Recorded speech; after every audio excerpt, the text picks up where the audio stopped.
Welcome, welcome. This is Effective Singleness, episode 6. How to choose a godly spouse. This topic is very broad. It's very broad, and it's one of the things that we've been looking to do. It's part of our modules for the marriage preparation classes that we host on Zoom. But somebody asked a very important question on our case scenarios link that I posted for people who have questions to use to reach out to us. So I'm going to do this for the sake of that person. And I think that as part of the topic, effective singleness, knowing how to choose a spouse is very important. It's part of your effective living. Because at the end of the day, after you've done all that you have to do, for most singles, the desire is to get married. So if you have to get married, then you must as well make the right choice. So this is my first book, How I Overcame Prayers I Prayed as a Single. And this book has 10 chapters.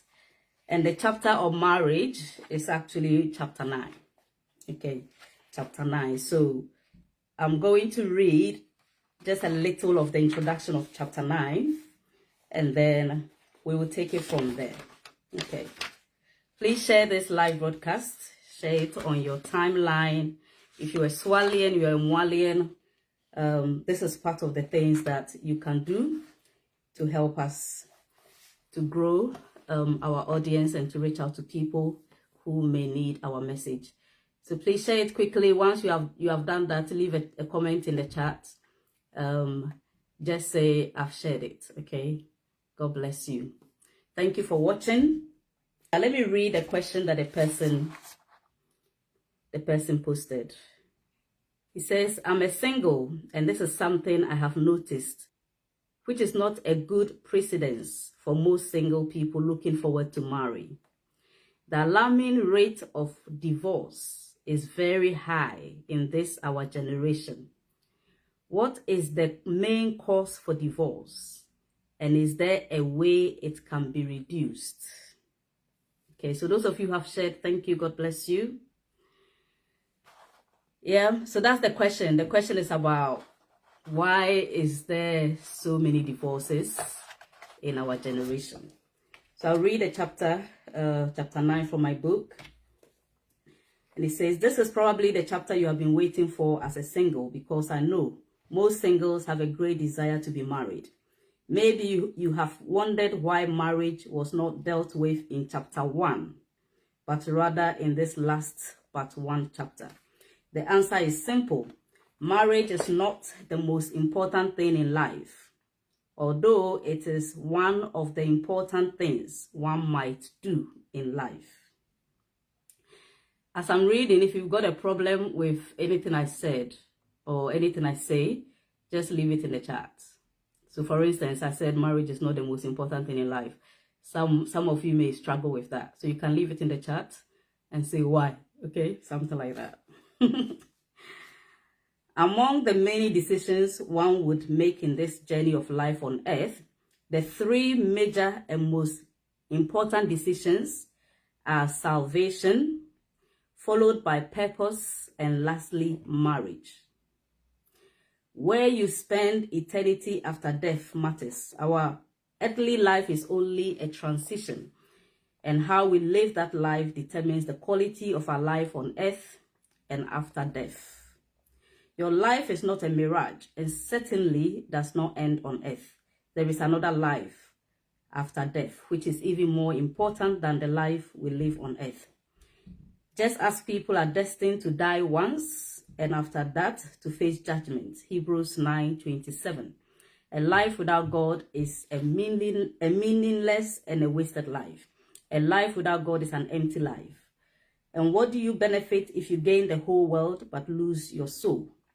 Is anything worth more than your soul? Matthew 16:26. Our walk and relationship with God is what enables us to know his heart and purpose for us on this earth, so we can fulfill that assignment through effective living. It is when we live and walk closely with God through obedience to his word and prayer that we can then discern and make wise decisions concerning who to choose for a spouse to help us carry out and fulfill the assignment given to us by God. We marry because of purpose, not because we are growing old, want children, or tired of the treatment in our mother or father's house, and we are in a hurry to move out. We do not marry to be complete or to be happy, but to be able to fulfill an assignment together as a couple. So I'm giving you the reasons why you marry. As a male, not every female can help you in your life's purpose. You need a woman who has the right skills, abilities, and characteristics which can help you bring the best out of your assignment. The Lord God said, "It is not good for the man to be alone. I will make a helper suitable for him." Genesis 2:18. Any male who has no clue of what their life's assignment is not ready for marriage. So if you are single right now, you don't know your purpose. You don't know what your vision is. You don't have a vision. You don't know why you are on this earth. You don't know where you are going in life. You are not ready for marriage. This is because the woman you want to marry should be able to help you do something. And if there is nothing you are already doing, it means the woman will have nothing doing in your life. Purpose is what gives you direction in life. So marriage is like asking a woman to leave everything they have to follow you. And if you are not going anywhere because you do not have a sense of direction, where is the woman following you to? As a female, you should not marry or follow a man who does not know where they are going in life. The two of you would end up as frustrated and unfulfilled couples. Unfortunately, most of us have made marriage the most important decision in our life by pushing salvation and purpose to the last. We focus more on wanting to get married, and we ignore developing a personal relationship with God and discovering our purpose. So we marry with no spiritual backing and no sense of direction. No wonder many marriages are breaking down, because couples lack the presence of God and have no sense of fulfillment. This order needs to be changed if we want stable marriages and fulfilled lives in our generation. So I wrote this book before this person is asking this question. So I just thought, let me start with that.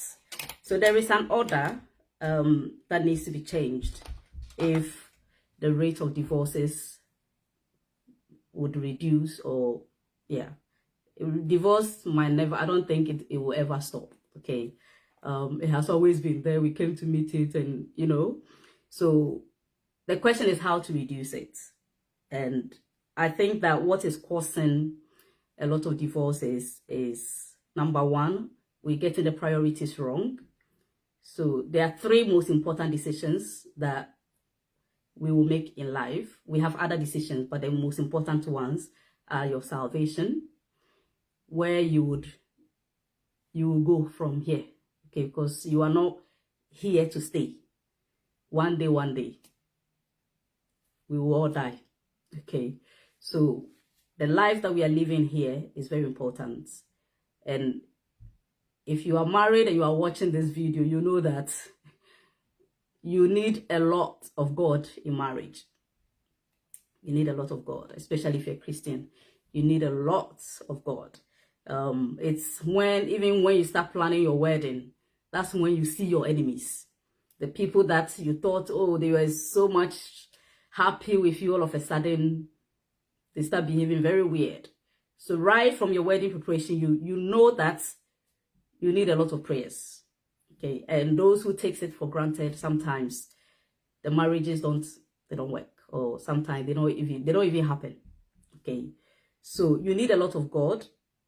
Your attitude, your behavior, everything. If your heart is not in God, if God doesn't have your heart, if God doesn't have your mind, marriage can be a very difficult place for you to be, because you have to learn how to forgive. You have to learn how to sacrifice. And all of this, it takes a lot of character capacity to be able to do it. So if you don't have a personal relationship, if you are not godly, I'm not talking about going to church. If you are not truly born again, marriage will challenge you. And you will put on some very, very bad attitude. Because you think it's just about me. It's just about me. Selfishness, all of that. It will take the Holy Spirit to be able to break that thing out of you so that you can have a successful marriage. So that is why your salvation, you giving your life to Christ, living the Christian life, being born again, truly born again, you need that first as a person. And then when you are born again and you have a personal relationship with God, and you are praying, seeking God, He will show you why you are here. He will even direct you who to marry. Okay, so you don't marry because you are of age, you marry because of purpose. Why is God bringing you on this earth? Why are you here on earth? What is the assignment that you have to do? What is your vision? That is what you marry for. Okay, so to choose a life partner, you need to get this order right. My salvation, my assignment on earth, or my purpose, and then that will guide you to know who to marry. So when I do orientation, before people join SWAL, when I do orientation, I take them through this. Okay, and one of the things that I give them an example, the reason why you should discover your purpose before marriage. Yeah, if possible, strive to get it now before you get married.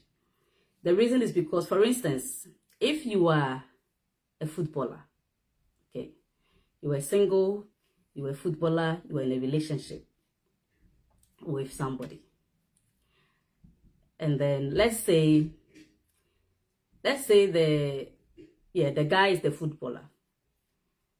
We know that Sundays are mostly the days that footballers will play their matches. So both of you are in a relationship, you were fine, you were all not Christians. So every Sunday, the girl, you follow your boyfriend, you go to the football pitch, they play the match, you support, you cheer him on. He thinks, yes, she's my biggest fan. And then you go married and you continue living that way. So you are fine where you are. And then all of a sudden, let's say 2 years down the line, the woman now begins to feel like, I want to be born again. I want to become a Christian. So they became a Christian. And then they feel like they've got a calling to become a pastor. So footballer has to go to the football field Sundays. And as a pastor, you have to go to church on Sundays. So can you see the confusion already? So all of a sudden, the man is like, when I married you, before we got married, we were doing my football. You were happy to come to church with me. Now, I've married you. You said you want to go to church. Confusion. So, that life change, the change of interest, or the new direction of purpose that you've received, can break that marriage. Because the man can now say, I'm sorry, I don't want a pastor. I don't want to marry a pastor. The woman can now also say, well, I'm sorry, I thought I loved your football, but I have to go to church, so I can't do it anymore. And that can break the marriage. There are some people, if they are very mature, they can find a way to make it work. But most people, these major life curves or changes, they can't do it. So that's why some of them will now break up. But if you discovered during your singleness that actually I have a calling to become a minister, I have a calling to become a pastor, you know that Marrying a footballer is going to be a problem, because this footballer will not be able to, or might not be able to, support you fully in your church activities, because on Sundays he has to go to church. He has to go to the football pitch to play. Am I making sense? This is just an example. So if you discover your purpose whilst you are single, it would help you to know, this person that I'm going with, would they be able to journey with me? Okay, so you choose your spouse based on your purpose. So if you don't know your purpose, it can be difficult for you to choose the right person. It can be very difficult.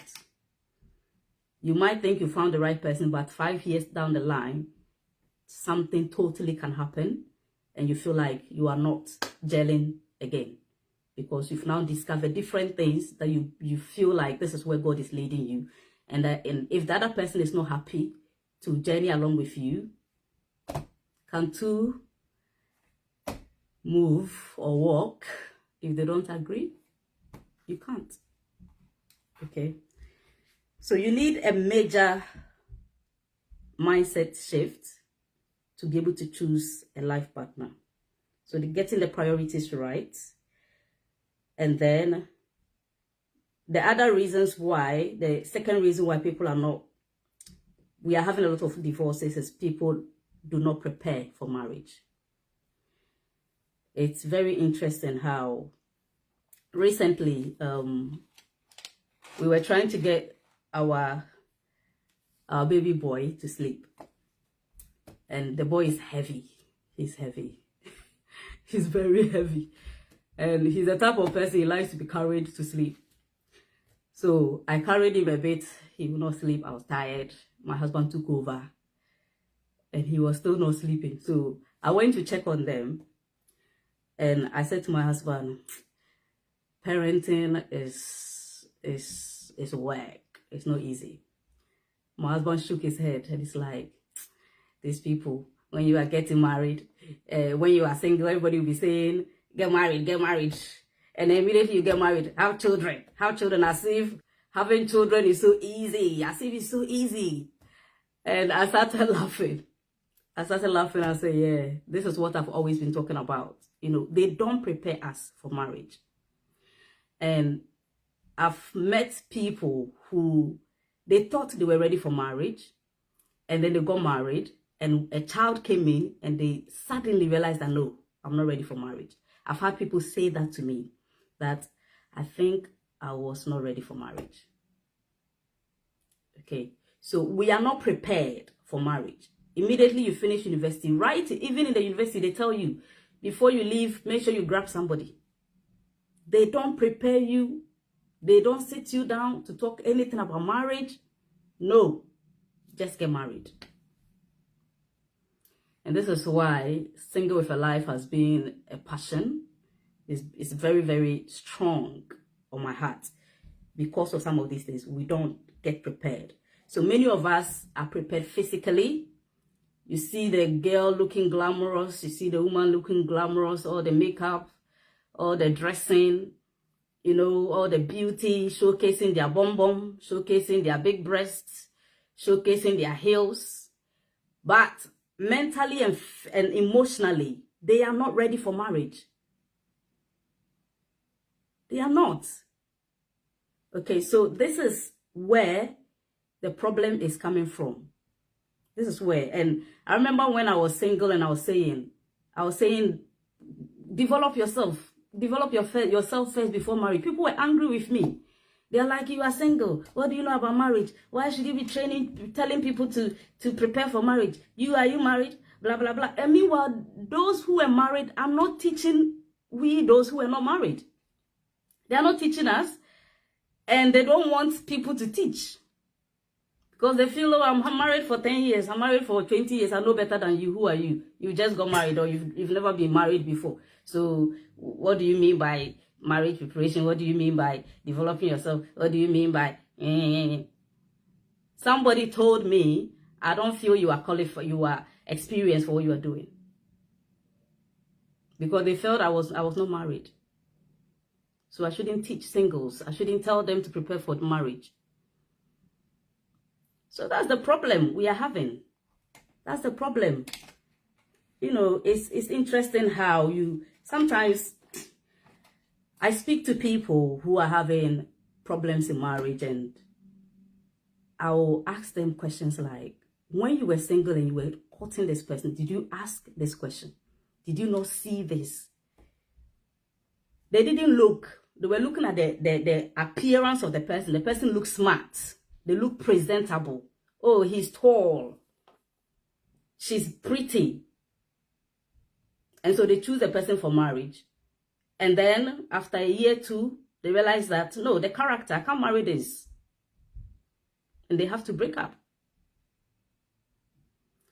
Sorry, I'm getting very emotional right now. I can literally cry over this. Because this thing, it just breaks my heart. Because sometimes when I'm counseling people and young couples and some of the things that they bring up, I'm like, were you not prepared? Did you not know that you can face these things? Simple things, and people are ready to walk out. They are ready to walk out because they prepare physically, emotionally and mentally. They don't have the strength to do it. They don't. So, if you want to choose well, you've got to move away from the physical.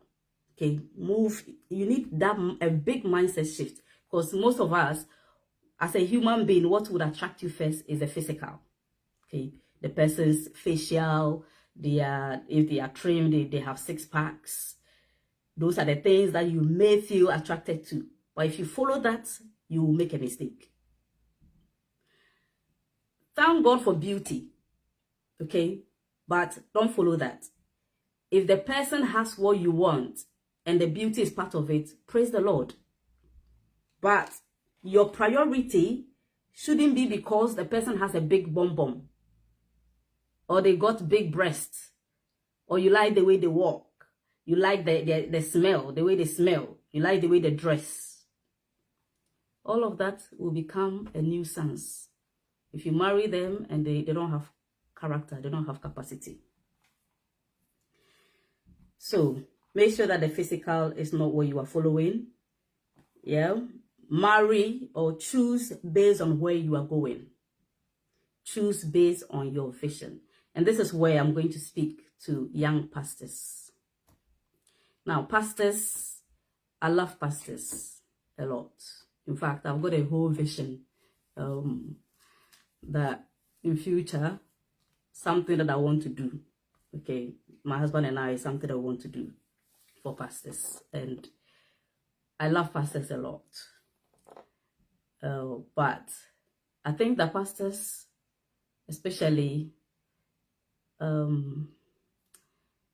they can be very difficult. Some of them, they can be difficult to advise. And the reason is because it's like when you're a leader, it's difficult to advise leaders because we feel like we are the ones already advising. So somehow in our minds, we already know what we know. Okay, so it's a disguised pride or ego that every leader have. But especially if you're a pastor, you've got to, a young pastor, okay, if you're a young pastor, those who are already older, it's not in my place to advise you. I'm a young lady, so I can advise someone who is young, yeah. But if you're older, you want to listen, praise the Lord. Okay, so the young pastors, don't marry a woman that you want to showcase as a beautiful pastor's wife. You want somebody that when people say, yeah, this is the pastor's wife, so like she is, you know, physically attractive, you're gonna make a very, very, very big mistake. Choose based on ministry. Okay? If you are going into ministry, choose somebody who can do ministry. Somebody who is already doing ministry, or who has the heart for ministry, or who has the desire for ministry and can help you do ministry. Many young pastors, when they are pastoring a branch, for instance, sometimes we see a lot of young people in the church, young girls in the church. Why are they there? Some of them are not there because they love God. Some of them are there because of you. Okay, that's the truth. They want you to choose them because they know you are single, you are searching. They want you to choose them as a spouse. So some of them will come, they will pretend. They'll be the first to be in the church. They'll be the first to do this. They will be giving towards the ministry. They'll be cooking for you. And if you keep eating their food, keep taking their money, keep taking their gifts, when it comes for you to choose who to marry, it will become very difficult. Because you'll be tempted to choose one of them, especially the one who is giving you most things. And so many pastors or young pastors might end up choosing the wrong woman. Especially if you are not praying, you are not discerning, and you are just looking at bum, you are looking at breast, you are looking at, oh, she's presentable, you are looking at, she's got nice mouth, you are looking at, oh, she's giving. Look for somebody who is really having the heart for ministry. Marry because of the ministry. Marry based on the ministry. If you don't do that, and you just choose somebody who is just physically nice, they will not be able to help you to run the ministry. They will actually pull down the ministry. So sometimes when pastors realize that, those of you who have been in this situation, you realize that when you're about to get married, most of the girls in your church were angry. Some of them will leave. They are angry. You didn't choose us. So I was here. And then you went and brought somebody from outside. All these beautiful girls in this church, you didn't see us. You went and brought somebody from outside. Because they were there because of you. They were there because of you. So be wise. If you've got so many girls around you, don't be taking their money. Put boundaries in place. Don't be speaking to them late in the night because you are bonding. You are bonding with them emotionally. And it will become very difficult for you to choose. Because if you are talking with different girls, collecting things from different people, when the time comes, it will be very difficult for you to choose. So put your feet down if you're a pastor. Your calling is very, very serious. Your ministry is very, very serious. You cannot fail in that ministry. You should not fail. You must not fail. So don't marry somebody who will cause you to fail. Put your feet down. Pray and fast.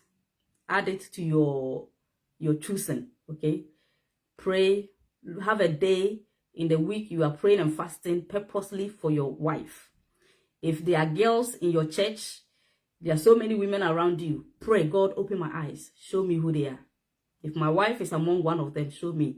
If my wife is not among of them, and don't be collecting. If you don't collect anything from them, you are not bound to any of them.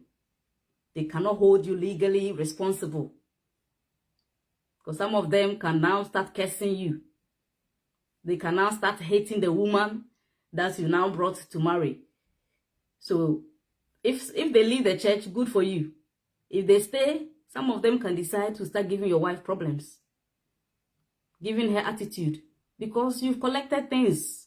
So they've got a legal right to misbehave. They can spoil your church. Pastors, young pastors. The young ones, I'm sure you will listen. So choose based on where you are going. Yeah. Choose based on where you are going. Make sure you are not double dating. So the episode 4 and 5, I talked about the dangers of marriage, how to avoid them.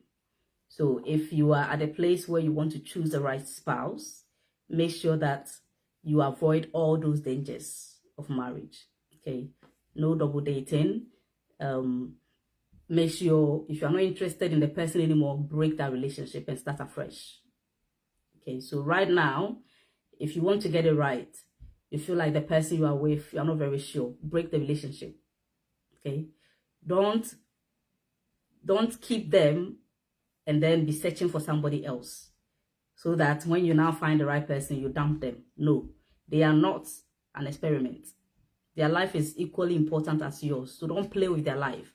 Tell them, I'm not sure about this relationship. We can just be friends for now, and take your time and pray. Okay, so what are we saying today? You need a whole mindset shift if you want to choose the right spouse. That's the foundation I'm laying today. Make sure that you get the order right. Salvation first, your purpose, and then from there, you can decide who will be able to go with you in the direction that God is leading you. So if you're a male, who can help me better to fulfill my purpose? What are their skills? So if the person has a PhD, and that PhD skills or qualification can help you to fulfill your purpose, marry them. So for instance, you're a business man. As a young single, you're a businessman, or even if you're an older single, you're a businessman, and you need the skills that can help you to be able to grow your business. If your wife has a skill in business administration or anything, any knowledge to do with business, she's got human resource qualities or training or qualifications, these are things that can help you to fulfill that purpose, that vision that you have. So marry a woman who has those skills. Don't go to the village. there's this I follow Mark Angel comedy a lot, and they did Mr. Lawansin's show. They did this video recently, and I laughed my head out. The man, he went to the village to marry, and the wife can't speak English properly, and he's a big man. The kind of job he does, he had people elect who had to come to the house to work some business plans with him. And he told the wife, I've got some important people coming to this house. Make sure you are very scarce. I don't want to see you anywhere in this house because of your English. Okay, so he didn't want to be embarrassed by the wife. And these are some of the things that are happening in some marriages. The man is not feeling proud of the wife because they've married somebody who's not going where they are going. Okay, so if you are a very big man, very educated man, people respect you, and then your mother said, go and marry somebody from the village so that this woman can serve you. So you go and marry somebody from the village who cannot speak English, who cannot write, who cannot dress the way you want them to dress, and you want to come and train them. It's going to take years and probably forever. You may not be able to achieve it. Okay, so that is where I will also advise the guys who are afraid of women who have already made it in life. You're afraid, especially African men have that issue. They don't want. Another question somebody asked me in that survey, the case scenario link, is that would I advise him to marry a woman who is richer than him? Why not? If you've lived all your life poor and you've met a woman you truly love, and this woman has been raised well from a good home, or they've pushed themselves through life, they are resilient, they are consistent, they've got a capacity to make life happen, why are you afraid to marry them? Do you want to continue to suffer? You want to marry somebody that you can control, somebody that you say sleep here, they sleep here, lie here, you lie. You continue to be poor because that person might not be able to help you to do anything in life. So you need a whole mindset shift if you want to choose the right person. Never choose somebody because you want to control them. Human beings are not meant to be controlled. That's not why God made us. We are created to control things. Okay, to control systems. Yeah? That's why we put policies in place. We build systems to make life work. We are not made to control human beings. Once you start doing that, it's another spirit on its own. It's a wrong spirit. So that's why people start becoming rebellious, become resentful, they start hating you because they are not created to be controlled.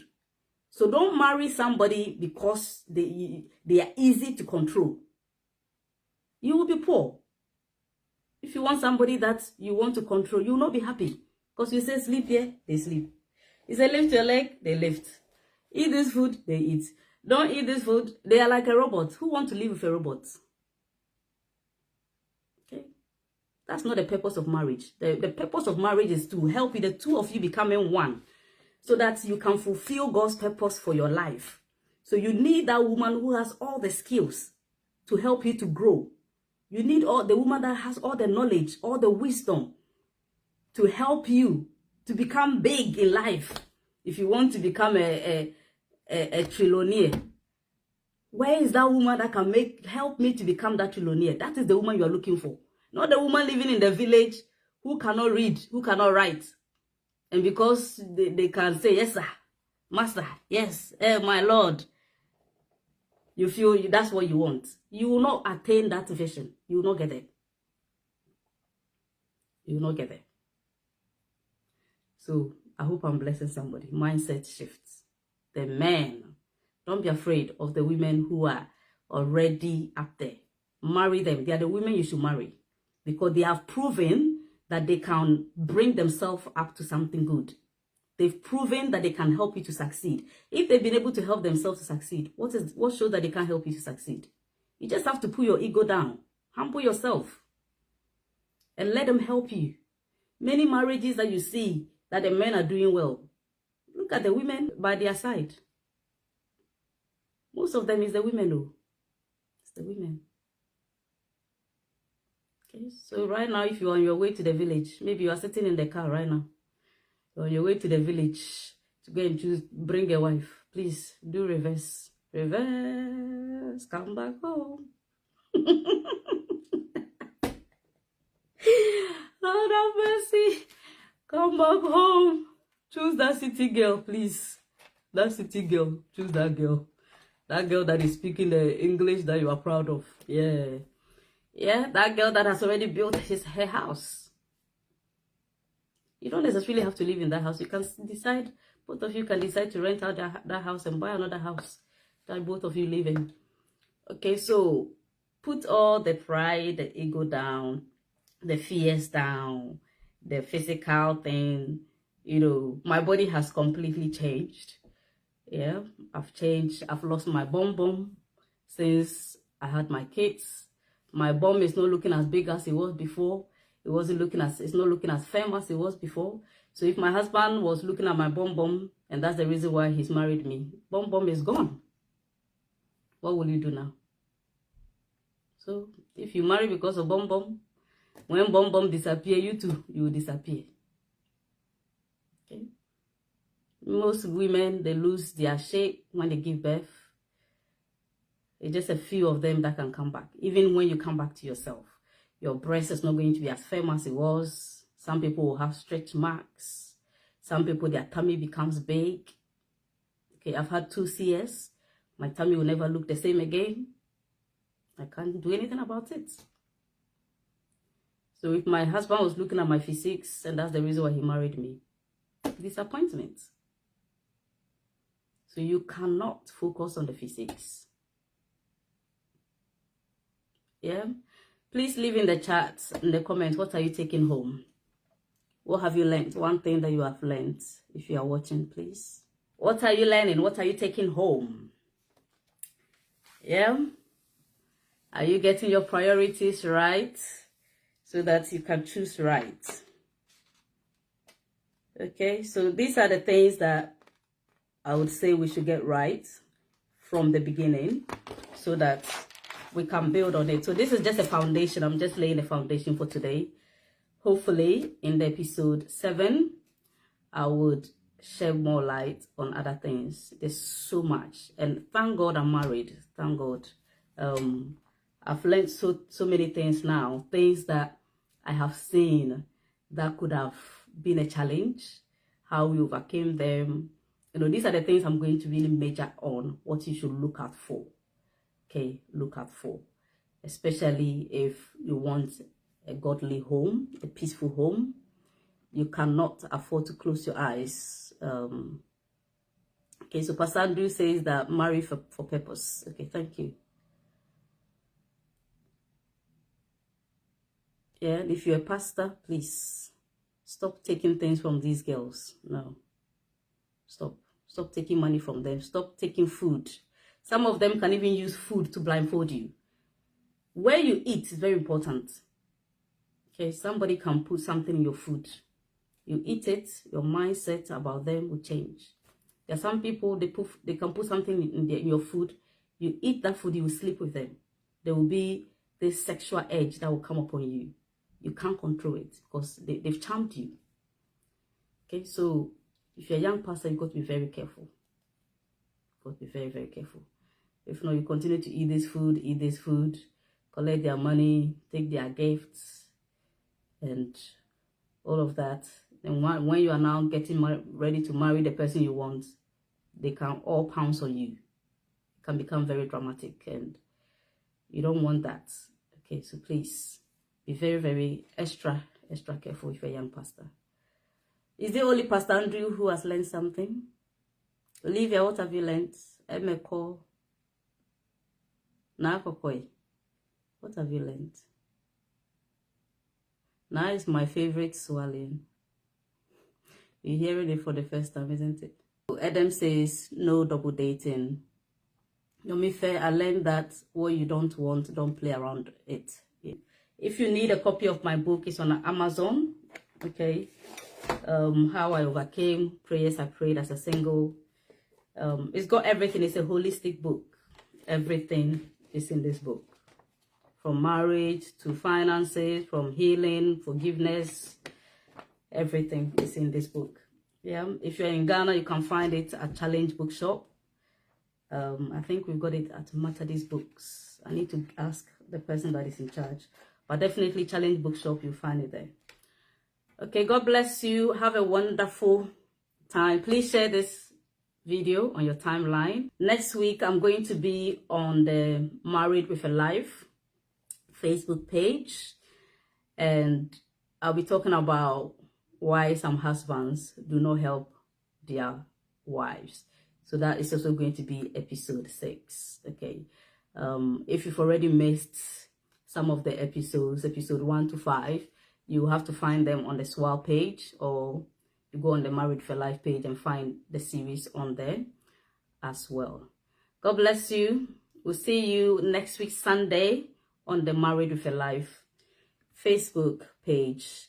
Episode 7 for effective singleness. I will announce the date later. God bless you. Have a wonderful evening. Take care. Bye-bye.